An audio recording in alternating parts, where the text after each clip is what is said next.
If you're my future wife, there is something I need to tell you before this comment disappears beneath thousands of others, because if you are out there right now, reading these words, and you scroll away without recognizing what this is, we might miss each other. And I know how irrational that sounds. I know a man who builds companies, studies systems, calculates probabilities, and spends his life trying to predict the future should probably know better than to believe that one comment on one video could matter. But tonight I do, because love has always been the one variable I could never model. Everything else follows patterns. Markets follow patterns. Technology follows patterns. Human behavior follows patterns. But love arrives like a software update nobody scheduled. Suddenly, everything changes. And by the time you realize it happened, you're already living inside a different reality.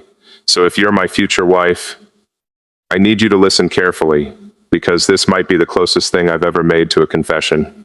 Not to the world, to you, to the woman I haven't met yet, or maybe the woman I've already met and failed to recognize. That possibility keeps me awake more often than I admit. What if we've already crossed paths?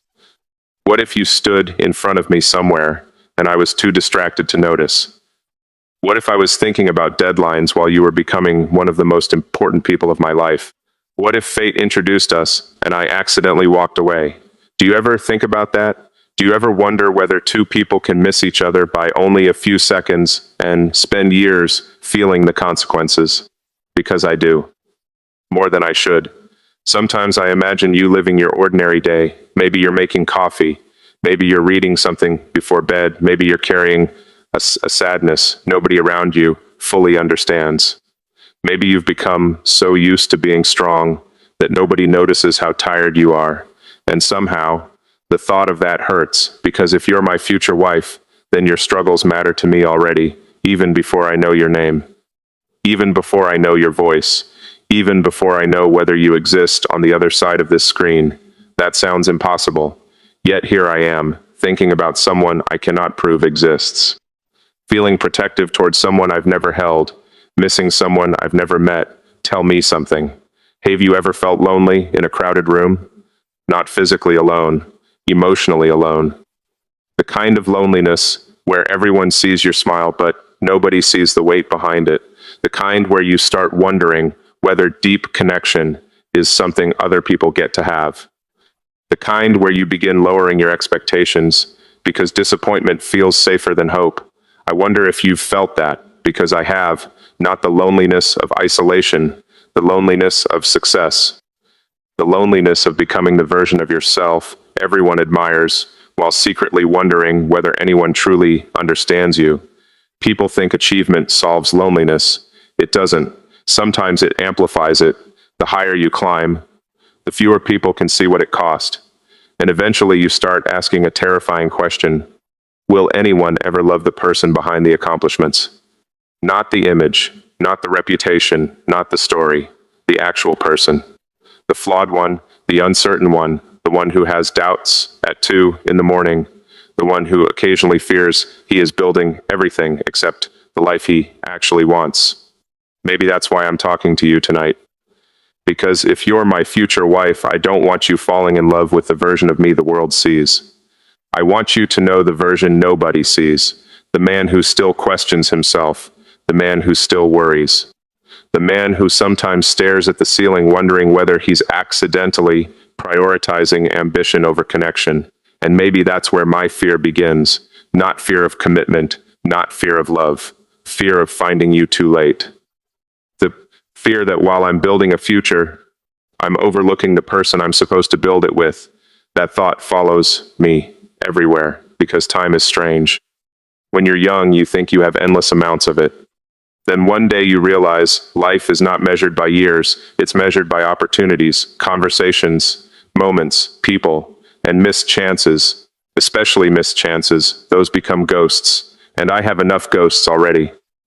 Enough moments where I should have said something, enough moments where I should have stayed, enough moments where fear disguised itself as logic. You see, that's the dangerous thing about intelligent people. We can rationalize almost anything. We can build arguments against our own happiness. We can explain away feelings, We can delay vulnerability. We can convince ourselves that waiting is wisdom, when sometimes waiting is simply fear wearing expensive clothes. Have you ever done that? Have you ever talked yourself out of something your heart already knew? I think most people have. I know I have. And maybe that's why this matters, because somewhere inside me is a quiet suspicion. A suspicion that when I finally meet you, I won't recognize you immediately, not because you won't matter, because you will matter too much. And people rarely recognize the biggest moments while they're happening.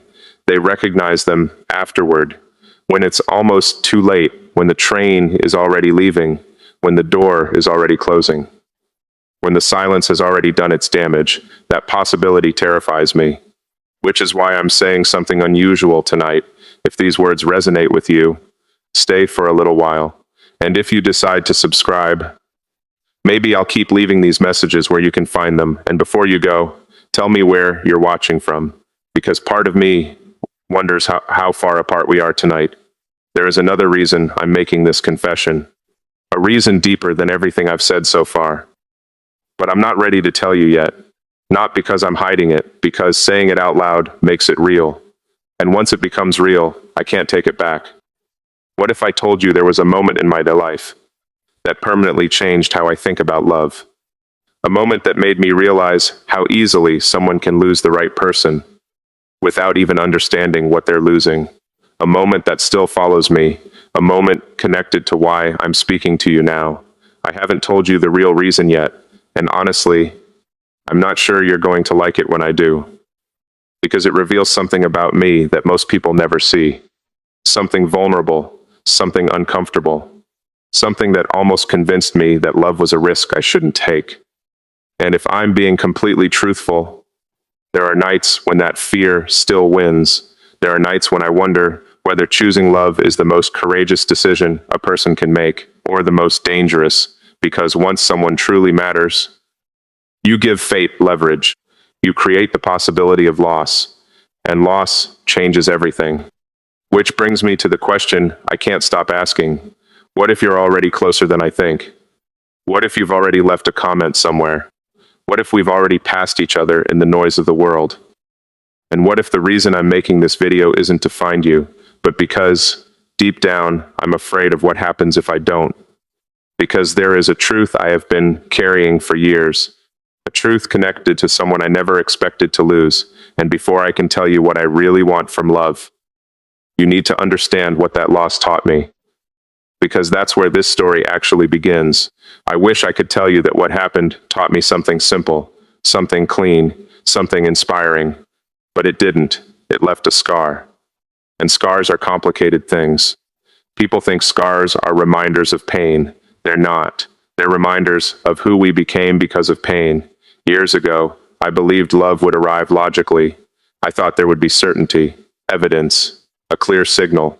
I assumed that if someone was truly right for me, there would be no confusion, no hesitation, no internal conflict, just clarity. But life rarely works that way. The most important decisions often arrive disguised as uncertainty. And that's exactly what happened. I met someone, not someone I married, not someone who became my great love story, at least not officially, but someone who quietly changed the way I looked at connection. The strange thing was that nothing dramatic happened. No movie scene, no grand declaration, no impossible romance. Just conversations, small moments, tiny details, the kind of details most people ignore. The way she listened, the way she remembered things, the way I found myself wanting to tell her about my day before anyone else. And that frightened me, not because of her, because of what it revealed about me. For the first time in a long time, I wasn't completely in control. Feelings don't ask permission. They don't wait for perfect timing. They don't check calendars. They simply arrive. And suddenly I found myself standing at a crossroads. One path required vulnerability. The other required distance. One path involved risk. The other involved safety. And I chose safety. At least that's what I told myself. I called it wisdom. I called it patience. I called it responsibility. But years later, I realized something painful. Sometimes we rename fear because we're ashamed to admit it exists. I wasn't protecting my future. I was protecting myself from the possibility of rejection. There is a difference, a massive difference. Tell me something. Have you ever watched yourself make the wrong decision while convincing yourself it was the right one? Have you ever felt your heart moving in one direction while your mind dragged you somewhere else? That feeling stays with you long after the moment passes, long after the opportunity disappears, long after everyone else forgets. And that's why I still think about her sometimes. Not because I loved her, because I never gave myself the chance to find out if I could. That uncertainty became heavier than rejection ever would have been, because rejection ends. Questions don't. Questions stay alive. Questions follow you into quiet rooms. Questions sit beside you at night. Questions become alternate futures, and alternate futures are dangerous. They convince you that somewhere another version of yourself is happier. Another version took the risk. Another version spoke honestly. Another version didn't run. Maybe you've experienced that too. Maybe there is someone whose name still appears in your mind unexpectedly. Not because you're obsessed with them, because a chapter never received an ending. Human beings can survive heartbreak. What we struggle to survive is ambiguity. We want conclusions. We want answers. We want certainty. And life rarely provides it. That's the hidden truth nobody talks about. The moments that haunt us most aren't always the painful ones. They're the unfinished ones. They're the almosts, the maybes, the possibilities. And that realization changed me for a while. Then something happened that I never expected. Something that complicated everything again, because after convincing myself that I had learned my lesson, after promising myself I would never let fear make decisions for me again, I met someone else. And this time I was determined to be different. This time I was going to be brave. This time I was going to trust my feelings. This time I was not going to walk away. At least that's what I thought. But life has a strange sense of humor, because courage sounds beautiful until it becomes necessary. When the moment actually arrived, when the emotions became real, when the possibility of genuine commitment appeared, old fears returned, not quietly, violently, questions attacked from every direction. What if she leaves? What if I disappoint her? What if I choose wrong? What if she isn't the one? What if someone else appears later? What if forever is a mistake? Those thoughts are poison, not because they're unusual, because they're endless. They never stop feeding themselves. And the more options life presents, the harder certainty becomes. Do you know what terrified me most? It wasn't losing her. It was realizing I might become the kind of man who always keeps searching, always comparing, always wondering whether something better exists around the corner. That possibility disgusted me because real love cannot survive endless comparison. Real love requires a decision, a choice, a commitment to stop searching. And for a period of time, I wasn't sure I was capable of that there. I said it, the truth most people never admit. I was afraid I might become the very thing I despised. A man chasing perfection while overlooking something real. A man collecting possibilities instead of building a future. A man so terrified of making the wrong choice that he never fully chooses anyone. I told you there was something uncomfortable. That's it. That is the truth I hide from most people. Because everyone wants confidence from a man. Everyone wants certainty. Everyone wants strength. But strength without honesty is performance. And the honest truth is that I have wrestled with those fears for longer than I care to admit. What if you're watching this right now and you're wondering whether I'd choose you? That's the question, isn't it? Not whether love exists, whether someone will choose it, whether someone will choose you, completely, without keeping one foot near the exit, without constantly evaluating alternatives, without treating love like an experiment. I think every woman deserves that. And for a long time, I wasn't sure I deserved to offer it.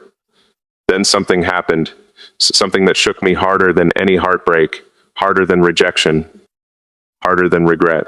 I watched someone lose the person they loved, not through betrayal, not through conflict, not through some dramatic ending, through time, one ordinary day, everything normal. Then suddenly, nothing normal again. A phone call, silence, shock, the kind of loss that doesn't ask permission. the kind that arrives before anyone is ready, and standing there watching that devastation unfold, I felt something inside me break, because all the questions that once seemed important suddenly became meaningless. What if she's not perfect? Meaningless. What if there's someone better? Meaningless. What if this doesn't work? Meaningless. Compared to what? Compared to losing the chance entirely? Compared to never having the opportunity? Compared to waking up one day and realizing time made the decision for you? No, nothing compares to that. And for the first time, I understood what love actually asks from us. Not certainty, presence, not guarantees. Participation, not perfect outcomes, courage. Yet, even after learning that lesson, I almost made the same mistake again. Almost. And that is the part I have never told anyone. Because what happened afterward nearly changed the course of my entire future. There was a moment, a single moment, when I came dangerously close to choosing the wrong woman for the right reasons. And if I had made that decision, you and I might never be having this conversation now. The frightening part? At the time, I genuinely believed I was doing the right thing. And that is exactly why what happened next still keeps me awake sometimes. The closer I came to that decision, the more convinced I became that maturity meant choosing what looked safe. She was kind, respectable, everything made sense on paper, no chaos, no uncertainty, no difficult questions, just comfort. And for a while, comfort felt like wisdom, but something inside me refused to become quiet. Every time I imagined the future, a strange feeling appeared, not fear, not excitement, absence. As if I was building a life while leaving my heart behind. That realization terrified me, because I understood something most people learn too late. You can choose a good person and still choose the wrong future. The night that truth finally hit me, I sat alone for hours, no phone, no distractions, no meetings, just silence. And in that silence, I asked myself a question I had avoided for years. If this decision became permanent tomorrow, would I feel relief or grief? The answer arrived instantly. Grief, not because she was wrong, because she wasn't you. And the strange thing is that I still didn't know who you were. I only knew that somewhere in the future there was a woman I hadn't met yet, or hadn't recognized yet, whose presence would make certainty unnecessary. For the first time, I stopped searching for perfection. I started searching for truth. That's when everything changed. Because love was never supposed to feel like a negotiation. It was supposed to feel like a decision made by two people, brave enough to stop running. Maybe that's why I'm speaking to you now. Not because I believe fate lives inside a comment section, not because I think algorithms create soulmates, but because every meaningful relationship begins with one thing. Someone choosing to respond. Someone deciding not to scroll away. Someone deciding that a connection is worth the risk. And if you're my future wife, maybe that's all this moment really is. A beginning, a tiny signal sent across distance.